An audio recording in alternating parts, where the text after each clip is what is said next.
악마는 여러분의 삶 속에서 무작위로 움직이지 않습니다. 그는 사람들의 허락을 필요로 하지 않습니다. 그저 접근할 틈만 필요할 뿐이죠. 성경은 그가 접근할 수 있는지 없는지에 대한 책임이 누구에게 있는지 아주 명확하게 말합니다. 제 교육 채널에 다시 오신 것을 환영합니다. 우리는 정말 중요한 것에 대해 이야기할 것입니다. 주님께서 제게 말씀해 주시지 않았다면 저는 아마 이 길을 가지 않았을 것입니다. 주님께 정말 감사드립니다. 이 모든 가르침은 그분의 것이지 제 것이 아닙니다. 최근에 그분께서 몇 가지를 짚어주시지 않았다면 저는 이 이야기를 꺼내지도 않았을 것입니다. 하지만 이것은 중요합니다. 에베소서 4장 시작하겠습니다. 22절부터 시작하겠습니다. 성경은 말합니다. 너희는 유혹의 욕심을 따라 썩어져가는 구습을 따르는 옛사람을 벗어버리고 오직 너희의 심령이 새롭게 되어 하나님을 따라 의와 진리의 거룩함으로 지으심을 받은 새 사람을 입으라. 그런즉 거짓을 버리고 각각 그 이웃과 더불어 참된 것을 말하라. 이는 우리가 서로 지체가 됨이라. 분을 내어도 죄를 짓지 말며 해가 지도록 분을 품지 말고 마귀에게 틈을 주지 말라. 도둑질하는 자는 다시 도둑질하지 말고 돌이켜 가난한 자에게 구제할 수 있도록 자기 손으로 수고하여 선한 일을 하라. 무릇 더러운 말은 너희 입 밖에도 내지 말고 오직 덕을 세우는 데 소용되는 대로 선한 말을 하여 듣는 자들에게 은혜를 끼치게 하라. 하나님의 성령을 근심하게 하지 말라. 그 안에서 너희가 구원의 날까지 인치심을 받았느니라. 너희는 모든 악독과 노함과 분냄과 떠드는 것과 비방하는 것을 모든 악의와 함께 버리고 서로 친절하게 하며 불쌍히 여기며 서로 용서하기를 하나님이 그리스도 안에서 너희를 용서하심과 같이 하라. 그러므로 사랑을 받는 자녀같이 너희는 하나님을 본받는 자가 되고 그리스도께서 너희를 사랑하신 것 같이 너희도 사랑 가운데서 행하라.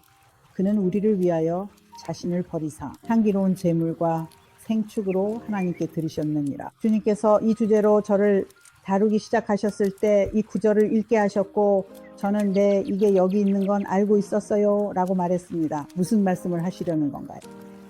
그분께서 제게 하신 말씀은 이것이 그저 좋은 제안이 아니라는 것이었습니다. 어떻게 살아야 하는지에 대한 단순한 권고가 아닙니다. 이것은 악마를 여러분에게서 멀리하는 방법에 대한 지침입니다. 사람들은 너무 많은 사람들이 하나님이 얼마나 선하신지에 대해서만 이야기합니다. 저도 그분이 얼마나 선하신지 잘 압니다. 그분은 제게 정말 잘해주셨습니다. 그분이 선하시다는 걸 이해합니다. 하지만 우리가 상대해야 할 대적이 있다는 사실을 잊고 있습니다. 교회의 많은 사람들은 하루 종일 하나님의 선하심에 대해 이야기하지만 악마 이야기를 꺼내는 순간 그들은 입을 닫아버립니다. 제 친구 중에는 목사님도 있는데 그들은 그런 귀신 씨나라 까먹는 소리 하지 마세요 라고 해요. 하지만 마귀는 실체 없는 존재가 아닙니다. 마귀는 하나님이 되고 싶었던 대적자입니다. 그는 가장 높은 자리를 차지하려 했죠. 그는 언제나 그것을 원해왔습니다. 그는 단지 이 세상뿐만 아니라 모든 것의 하나님이 되기를, 우주의 하나님이 되기를 항상 갈망해왔습니다. 하지만 그런 일은 결코 일어나지 않을 것입니다. 하지만 우리는 그가 패배한 적임을 이해해야 합니다. 예수님께서 대가를 치르셨고 그는 패배했지만 우리는 그의 패배를 집행하도록 부름받았습니다. 우리가 그의 패배를 집행하지 않으면 그는 기승을 부릴 것입니다. 그는 너무나 교활하고 미묘하며 조종에 능해서 여러분은 그가 여러분의 삶에서 주님께서 깨우쳐 주시기 전까지는 그가 이를 꾸미고 여러분의 삶에 영향을 미치고 있다는 사실조차 모를 것입니다. 그러면 여러분은 계시의 지식을 얻고 깨닫게 될 것입니다. 잠깐만요. 마귀가 틈타서 오랫동안 이 일을 이런 식으로 해왔는데 그래서 잘 안 풀렸던 거군요 라고 말이죠. 그리고 감사하게도 우리에게는 요한일서 1장 9절이 있습니다. 우리가 죄를 자백하면 그는 미쁘시고 의로우사 우리 죄를 사하시며 모든 불의에서 우리를 깨끗하게 하실 것입니다. 하나님 감사합니다. 우리에게 이 말씀이 있어서. 하지만 처음부터 마귀를 막아내는 것이 훨씬 쉽습니다. 그래야 방해 없이 자유롭게 움직이고 호흡하며 하나님의 일 안에서 전진할 수 있기 때문입니다. 그게 훨씬 더 쉽습니다. 요한일서 5장 18절을 함께 보겠습니다. 하나님께로부터 난 자는 다 범죄하지 아니하는 줄을 우리가 아노라. 하나님께로부터 나신 자가 그를 지키심에 악한 자가 그를 만지지도 못하느니라. 요한이 이 구절을 넣지 않았다면 저는 우리가 스스로 지킬 수 있다는 걸 믿지 못했을 거예요. 사람들은 자주 말하죠. 하나님 마귀를 쫓아주세요. 주님 마귀가 그래요. 그를 멈춰주세요라고요. 아니요. 우리에게 권세가 있습니다. 창세기 1장 16절에서 우리에게 통치권이 주어졌습니다. 우리에게 통치권이 주어졌습니다. 우리가 그분의 형상과 모양대로 지음 받았기에 예수님께서 치르신 대가를 집행하는 것은 우리에게 매우 중요합니다. 다시 말씀드리면 하나님께로부터 난 자는 누구나, 그리고 하나님은 사랑이십니다. 그래서 저는 항상 사랑으로부터 난 자는 죄를 짓지 않는다고 말합니다. 사랑으로부터 난 자는 스스로를 지키며 악한 자가 그를 만지지도 못합니다. 어떻게 스스로를 지킬까요? 글쎄요, 그것이 바로 우리가 이야기할 내용입니다. 마귀는 틈을 엿보고 있기 때문입니다. 베드로전서의 5장에 보면 근신하라 깨어라라고 되어 있습니다. 베드로전서 5장 8절 말씀입니다. 근신하라 깨어라. 너희 대적 마귀가 우는 사자 같이 두루다니며 삼킬 자를 찾나니 그를 대적하십시오. 세상에 있는 여러분의 형제들도 동일한 고난을 겪고 있음을 알고 믿음에 굳게 서십시오. 다시 말해 우리 모두가 그를 상대해야 한다는 뜻입니다. 그는 패배한 적이지만 하나님께서 우리 안에서 하시려는 일을 가로채기 위해 가능한 한 빠르고 쉽게 방해하고 침투하려고 작정하고 있습니다. 주님을 아는 우리들은 말씀이 가르치는 대로 살아가려고 노력합니다. 주님께서 우리에게 부르신 소명에 순종하며 나아가려 하죠. 하지만 원수는 끊임없이 틈을 엿보고 있습니다. 마귀는 항상 빈틈을 찾아다닙니다. 성경은 근신하고 깨어 있으라고 말합니다. 여러분의 대적 마귀가 우는 사자같이, 마귀가 우는 사자라고 하진 않았습니다. 그는 우는 사자가 아니지만 우는 사자처럼 돌아다니며 삼킬 자를 찾고 있습니다. 제리 사빌 목사님이 아프리카 덤불 속에서 사자를 보았던 이야기를 하신 게 기억나네요. 그분은 마귀가 제대로 된 사자조차 못 된다라고 하셨죠. 진짜 사자는 사냥에 성공한 후에만 포효하니까요. 하지만 마귀는 사냥 전에 포효해서 여러분을 겁주어 물러나게 함으로써 승리하려 합니다. 그는 최악의 괴롭힘꾼입니다. 요즘 온라인 괴롭힘에 대한 이야기가 많죠. 그게 어디서 시작되었다고 생각하시나요? 그건 바로 마귀 자신에게서 나온 것입니다. 그는 괴롭힘꾼이며 사람들을 위협하고 자신이 원하는 대로 조종하여 사람들이 하나님으로부터 받지 못하게 하고 살아있는 동안 하나님의 선하심을 보지 못하게 합니다. 하나님은 항상 계시지만 우리도 할 역할이 있고 예수님께서 이미 대가를 치르셨습니다. 예수님께서 우리가 직접 하도록 이미 대가를 치르신 일을 하나님께 해달라고 할 수는 없습니다. 그러면 하나님은 아니 그건 네 몫이다 라고 하실 테니까요. 내가 너에게 주었단다. 내가 너에게 그 통치권을 주었노라. 사람들은 지금 세상이 이 모양인 것을 하나님 탓으로 돌리고 싶어 합니다. 하지만 그것은 교회의 잘못입니다. 교회는 오래전 부여받은 권세와 통치권 안에서 제 자리를 지키지 못했습니다. 그리고 서서히 하지만 확실하게 상황은 원수에게 유리하게 변했습니다. 그는 여전히 우주의 신이 되려 하기 때문입니다. 그는 이 세상의 신입니다. 그는 세상 시스템의 신이지만 우주의 신이 되기 위해 아주 강력하게 밀어붙이고 있습니다. 분명히 말씀드리지만 하나님은 결코 그가 그렇게 하도록 내버려 두지 않으실 겁니다. 하지만 여러분은 그가 어떻게 일하는지 이해해야 합니다. 그는 매우 교활합니다. 주님께서 제게 에베소서 4장과 5장 초반을 읽게 하셨을 때 이것은 제한이 아니라고 하셨어요. 어떻게 하면 좋은 삶을 살 수 있는지 알려주는 게 아니다. 남의 것을 훔치거나 남을 비하하거나 남의 허물을 찾고 끊임없이 상스러운 말을 하며 말로 남을 저주하는 일을 계속하지 말라고 경고하는 게 아니다. 주님은 그걸 하지 말라고 말하는 게 아니다 라고 하십니다. 원수가 하려는 일로부터 멀어지기 위해 이렇게 살아야 한다고 말하는 것이다 라고요. 마귀는 틈탈 곳을 찾고 있습니다.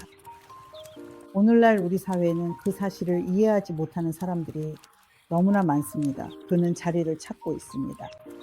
그는 여러분에게 다가와서 안녕 수지큐 난 악마야. 네가 이걸 했으면 좋겠어 라고 말하지 않죠. 대부분의 사람들이 자신에게 복종하지 않을 것임을 알기 때문입니다. 실제로 그를 섬기며 그렇게 할 사람들도 있긴 하겠지만요. 하지만 그분을 알고 주님을 아는 우리들은 악마가 어떻게 일하는지도 압니다. 그러니 그는 대놓고 나타나서 자, 난 악마다. 내가 시키는 대로 해라 라고 하지 않을 겁니다. 아니요. 그는 은밀하고 교묘하게 일을 처리해야만 합니다. 창세기에서 뱀이 들 짐승 중 가장 간교하다고 했을 때도 그것은 악마가 에덴 동산의 뱀을 조종하고 있었던 것입니다. 창세기 3장을 다시 읽어보시면 알게 될 거예요. 그가 뱀을 차지하고 빙의해서 유혹하고 이를 꾸몄기 때문입니다. 여자를 유혹해서 당신 아직 이브가 아니었죠. 여자를 유혹해 하나님의 말씀을 거역하게 했습니다. 그리고 타락은 언제 찾아왔나요? 그러면 안 된다는 걸 잘 알던 아담이 결국 악마가 원하는 대로 굴복하여 먹지 말라고 하신 열매를 먹었을 때입니다. 그들 둘 다 악마가 원하는 것에 굴복했기 때문에 이 땅에 저주를 불러온 것입니다. 그게 바로 그가 원하는 겁니다. 우리의 굴복을 원하죠. 악마는 그것을 강요합니다. 하나님은 우리에게 물으십니다. 나를 따르겠느냐? 이 일을 할 만큼 나를 사랑하느냐? 이게 불편하다는 건 알지만 네가 해주길 바란다. 그럴 만큼 나를 사랑하느냐? 하나님은 항상 선택권을 주시지만 악마는 그렇지 않습니다. 이것이 하나님인지 악마인지 구별하는 쉬운 방법이죠. 어떤 일에 대해 마음속에 평안함이 있다면 그리고 무언가를 하라는 열린 초대처럼 느껴진다면 그건 하나님입니다. 하지만 밀어붙이고 비하하고 압박을 준다면 그것은 항상 악마로부터 오는 것입니다. 악마는 당신을 압박하기 때문입니다. 그는 필요한 권한을 얻기 위해 어떤 방법도 쓸 것이며 당신을 굴복시켜 하나님의 뜻 대신 자신의 뜻을 따르게 할 것입니다. 자, 제가 한 일 중 하나는 이것에 대해 단어 연구를 좀 한 것인데 저는 단어를 아주 중요하게 생각하기 때문입니다. 최대의 결과를 얻기 위해 정확한 단어를 사용하고 싶거든요. 우리는 말의 힘과 하나님의 말씀을 선포하는 것에 대해 여러 번 이야기했습니다. 그래서 저는 몇몇 단어들을 직접 찾아보았습니다. 주님께서 제게 깨우쳐 주신 것이 있는데 제가 즐겨 듣는 유튜브 채널에서 어떤 분이 이런 말을 하더군요. 제 영으로 들었기 때문에 그것이 주님으로부터 직접 온 것임을 알았습니다. 마치 주님께서 제게 직접 큰 소리로 말씀하시는 것처럼 제 영혼에 울려 퍼졌습니다. 불평은 반역의 징조입니다. 1828년판 웹스터 사전에서 불평하다라는 단어를 찾아보니 비난이나 분노를 표현하는 것, 중얼거리는 것, 흠을 잡는 것이라고 되어 있었습니다. 그 다음 반역이라는 단어를 찾아봤는데 이번에는 스트롱 성경 사전을 참고했어요. 거기서 반역은 합법적인 권위에 대한 공개적인 저항이라고 정의되어 있더군요. 요한일서 5장 18절을 보면 하나님께로부터 난 자는 자신을 지킨다고 되어 있습니다. 그래서 지킨다는 단어를 찾아봤죠. 지킨다는 말은 보호하거나 관찰한다는 뜻입니다. 여러분의 마음을 지키고 주변을 살피는 것. 주님께서 내게 무엇을 원하실까? 좋아요. 다른 길로 끌리지만 이건 말씀에 어긋나요. 이건 내가 해야 할 일이라 내 영이 편하지 않다는 걸 알 수 있죠. 얼마 전에 빨간 불과 초록불에 대해 이야기했었죠. 하나님의 음성을 듣는 법을 잘 모르겠다면 다시 가서 들어보세요. 하지만 모든 지각에 뛰어난 그 평강이 여러분의 속사람인 마음 깊은 곳에 임할 때 그 평강이 있다면 하나님께서 여러분에게 말씀하고 계신다는 걸 알게 됩니다. 평강이 없다면 하나님이 확실하다는 확신이 들 때까지는 하지 마세요. 대부분의 경우 하나님의 뜻이 아닐 테니까요. 그 다음 베드로전서 5장 8절에 근신하라 깨어라는 구절에서 근신하라는 단어를 찾아봤습니다. 근신한다는 것은 차분하거나 신중한 것을 의미합니다. 신중한 사람은 자신이 하는 일에 대해 생각하고 어느 방향으로 가는 것이 최선인지 고민하는데 시간을 보냅니다. 자신의 발걸음에 주의를 기울이는 것이죠. 깨어있다는 단어는 지켜보거나 잠들지 않는다는 뜻이었습니다. 그리고 성경은 그가 삼킬 자를 찾아 두루 다닌다고 말합니다. 요한일서가 아니라 신뢰합니다. 베드로전서 5 장 8절 말씀이죠. 그래서 삼키다라는 단어를 찾아보니 집어삼키거나 파괴한다는 뜻이더군요. 원수는 항상, 마귀는 항상 여러분을 파괴할 수단을 찾고 있습니다. 그는 여러분을 증오합니다. 여러분은 별다른 감정이 없을지 몰라도 그는 여러분을 정말 끔찍이 싫어합니다. 그는 여러분을 볼 때마다 하나님의 형상대로 지음받은 존재를 보기 때문입니다. 하나님이 가지셨던 것과 같은 권세와 통치권을 부여받아 그가 하는 모든 일을 완전히 중단시킬 수 있는 존재 말이죠. 그런데 사람들은 또다시 마귀에 대해 이야기하는 것을 무시하고 싶어 합니다. 이유는 잘 모르겠네요. 아마 두려워서일 수도 있겠죠. 할리우드 영화를 너무 많이 봐서 마귀를 두려워하는 걸지도 모르지만 할리우드 영화에서 묘사하는 것처럼 그렇게 대단하고 악한 존재는 아닙니다. 할리우드는 바빌론적인 세상 시스템 속에서 형성되었습니다. 그래서 그들은 마귀를 거대하고 사악하며 패배시킬 수 없는 존재로 묘사하죠. 할리우드 대부분의 배우에 마귀가 있기 때문입니다. 전부는 아니더라도 대부분이 그렇죠. 누가복음 10장 19절에서 예수님은 말씀하셨습니다. 내가 너희에게 뱀과 정갈을 밟으며 원수의 모든 능력을 제어할 권능을 주었으니 너희를 해칠 자가 결코 없으리라. 예수님은 십자가에 못 박히시기 전에 이 말씀을 하셨습니다. 그리고 그분은 대가를 치르기 전에도 뱀과 정갈을 밟고 원수의 모든 능력을 제어할 권능을 그들에게 주셨습니다. 지금 우리는 얼마나 더 많은 것을 가졌겠습니까? 그분이 지옥에서 그 대가를 치르셨기 때문입니다. 그분은 우리가 천국에서 하나님과 영원히 함께할 수 있도록 지옥에 가셔서 우리를 위해 대가를 치르셨습니다. 하지만 우리는 이 세상을 살아가야 하고 인류 역사상 유례가 없는 매우 혼란스러운 시기를 지나고 있습니다. 전에는 결코 이렇지 않았습니다. 우리가 처한 시대를 인식하고 하나님이 주신 권세와 통치권을 사용하는 것이 매우 중요합니다. 그렇지 않으면 우리는 승리할 수 없을 것이기 때문입니다. 하나님의 은혜와 기도로 꽤 오랫동안 억제되어 온 일들이 있습니다. 저는 적어도 1년 반이나 2년 전부터 상황이 매우 빠르고 극적으로 나타나기 시작할 것이라고 예상했습니다. 주님께서 추수를 기다리고 계시기에 성도들의 기도로 인해 그것이 늦춰지고 있다는 것을 저는 압니다. 그분은 아직 그분을 모르는 사람들을 기다리고 계십니다. 그분을 영접하고 예수님이 하신 일을 받아들이기를 말이죠. 그래서 지금까지 지체된 것입니다. 하지만 그 일이 닥치면 매일 그 일이 닥치고 예수님이 다시 오실 것만 같은데 그 일이 닥칠 때 여러분은 준비되어 있어야 합니다. 저는 그 일이 닥칠 때를 대비해 여러분을 준비시키고자 이 채널을 2년 넘게 운영해 왔습니다. 주님께서 제가 유튜브에서 자주 듣는 어떤 분을 통해 이미 여러 번 말씀하셨듯이 우리는 이제 돌이킬 수 없는 지점에 와 있습니다.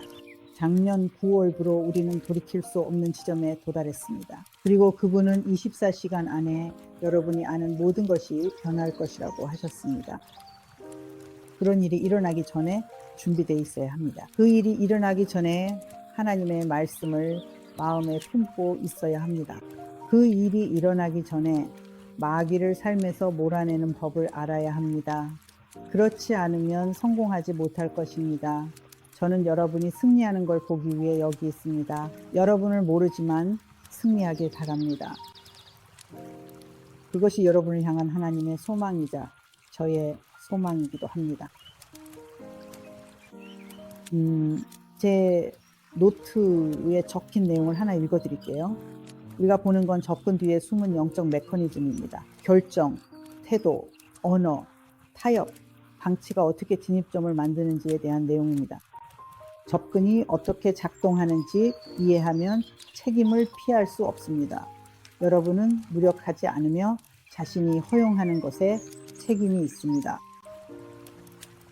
그래서 저는 시간이 얼마나 남았는지 모르겠네요. 여기 좀 확인해 볼게요. 좋아요. 이제 여러분과 함께 그리고 여러분을 위해 기도하고 싶습니다. 동의하신다면 저를 따라해 주세요. 아버지, 예수님의 이름으로 저는 제 삶에서 마귀를 몰아내기로 결단합니다.